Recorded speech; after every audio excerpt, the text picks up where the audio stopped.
Ẹ kú ìyálẹ̀ta gbogbo ọmọ Yorùbá. Ọ̀dẹ̀ ọ̀dà bí yóò dára fún wa.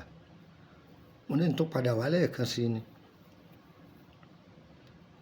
Àwọn èèyàn pè mí fún ètò tí mo ṣe láàárọ̀.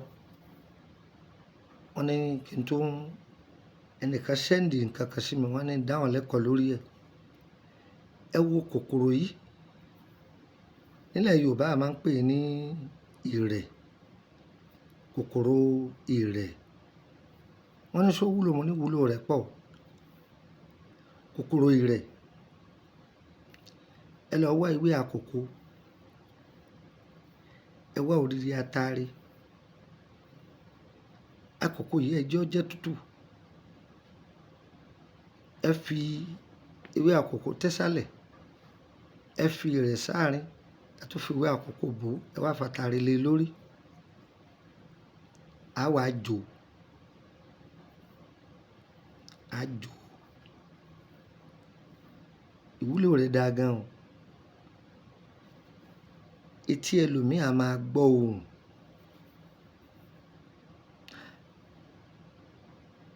Àlùjọ̀nnú a máa sọ̀rọ̀ sẹ́lòmíì létí. Ayé a máa fòògùn burúkú porí ẹlòmíì tí ó sì máa gbọ́. Ìdènà rẹ̀ ni. Ohun tí mo fi lẹ́yìn ní ìdènà rẹ̀.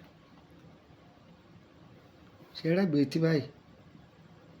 Ìwọ tó o bá fẹ́ káyé ó rí ọ pè, kí wọ́n rí oògùn burúkú fi pè ọ́ láyé, o lè sí gbẹ́rẹ́ ẹyọ kan sẹ́gbẹ̀ẹ́ etí báyìí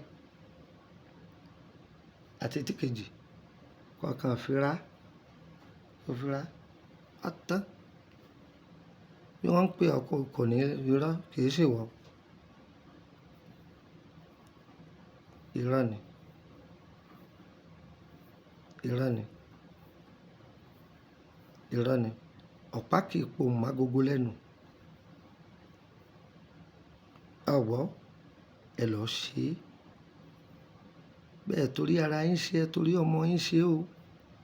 Ọ̀nà olówó. Kòkòrò rẹ̀ yìí nìkan ló sọ fáwọn àgbẹ̀ wọn bọ̀ wá. Àsìkò òjò nísìn bọ̀ yìí. Bí àwọn àgbẹ̀ bá gbé ń kọlẹ̀ lọ́wọ́, wọn a máa rí ìrẹ̀. Ewé àkókò. Ewé àkókò la fi tẹ́nu agbada. Ìrẹ̀ a fi sí. Ó bá rí rẹ̀ mẹ́wàá, ó bá rí ẹyọ kan, ó bá rí mẹ́jọ, kó o sí. Ẹlòmíì lè tún máa bèrè pé ṣé ayé rẹ̀ àbókù. Bọ̀rá ayé rẹ̀, gbòrókù rẹ̀, wọ́n ṣá ti pé pérépéré. A wá kó ewé àkókò bò. Odidi atare ni ó lékè, a jò. A kura wa ń gbẹ́rẹ́ kan bí. Gbẹ́rẹ́ kan bí. A fi ra. A fi ra. Wọ́n lè bèrè pé ìyókù ńkọ́. Sórí ìyókù yẹn, ó tún dá méjì. Dá ìdá kan sínú àdíẹ̀ yẹn. Tọ́jú ẹbu ìyókù pamọ́. Sórí ìtọ́dà sínú àdíẹ̀ yẹn, tó tí èèyàn bá máa hó láì nídìí, tàbí ẹni tí kìíní yẹn ti ń ṣe, ẹni kan máa kan sí etí yẹn. Ó tún wúlò fún ọ tẹ́tí máa dùn, ọ tẹ́tí máa ro, máa kan sí. Ó dúpẹ́ fọlọ́run, kò jù bẹ́ẹ̀ lọ. Orúkọ mi ni Lukman ọmọ Ayédáre, bàbá ọgbọ́n, ọmọ ọ̀dọ̀ àgbà. Níbo ni mo fi dí kalẹ̀ sí? Ìkòròdú ni o. Mo sì ń gbé Kútọ́nù àti máa ń lọ àwọn ìlú mi káàkiri. Wọ́n á ti wọkọ̀ láti Báyékù àbí láti Ìkòròdú garage. Oníwọ̀n lọ Báyékù. Ọbọ̀lẹ̀ ní Emily bus stop, Emily street, number 50, lẹ́gbẹ̀ẹ́ ilé lọ́ọ̀yà. Wàá gbọ́.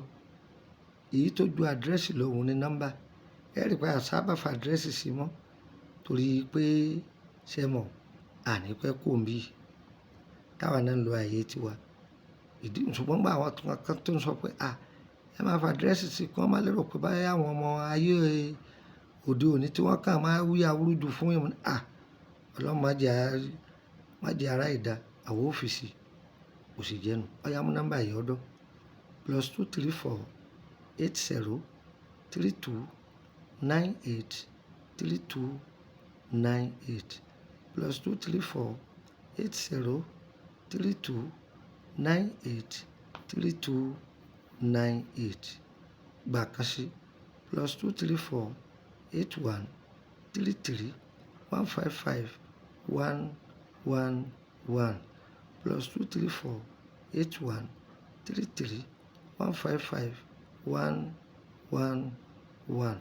Tó bá pe nọ́mbà yìí dàrẹ́tì tí ọba ti lọ mọ́, mi ò sí lórílẹ̀‐èdè Nàìjíríà ni o, pé wásáàpù 3298 yẹn ń dọ̀ lóhùn. Tó bá ń pè mí tí ń tètè gbé, ṣe sùúrù o, èrò lọ́pọ̀ lórí láyìn o. A gba nọ́mbà Ìbẹ̀nẹ̀ sí +229 54 65 1928 +229 54 65 1928. A dára fún wa o. Wọ́n ní orí ọ̀gẹ̀dẹ̀ lọ̀gẹ̀dẹ̀ fi rẹrù, orí àgbọn làgbọn fi rẹrù. Ọlọ́run o, ọ̀tá ilé, ọ̀tá òde, tó bá lóun á máa rojọ́ wa kiri láì dá, gbogbo ibi tí bá ti ń sọ ẹjọ́ wa kà, Ọlọ́run máa gbé rù ú. Gbogbo ibi tí bá ti ń sọ̀rọ̀ wa dé, Ọlọ́run máa gbé rù ú padà.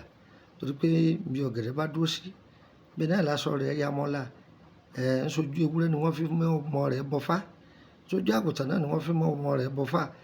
Ó rí wọ́n tó bá ti lókun bí tá a gbé dé, ọ̀pọ̀lọpọ̀ tá a gbé gbà ń sojú ara rẹ̀ nìṣe rẹ̀ ó fi máa bàjẹ́, bó ṣe máa rí nìyẹn. Ó rí bẹ́ẹ̀, ọ̀sẹ̀ bẹ́ẹ̀, a ti máa yé o, ayé ti mọ̀ wá. Elédùà má jẹ́ ayé ọ̀fà ayé hàn gbogbo wa, a dára fún wa, ayé ò ní tàǹbà fún wa o. Ṣùgbọ́n ìwọ náà ṣọ́ra fọ́rọ̀ lọ́rọ̀, má jẹ ẹni ẹlẹ́ni lẹ́sẹ̀, má máa wádìí onídìí kiri. Gbogbo wa tó bá ti ń wádìí onídìí kiri, ayé ò tàǹbà fún ọ. Sọpá mi, sọpá mi, a dára fún wa o. Ire o, ire kàbìtì lé gbogbo wa o.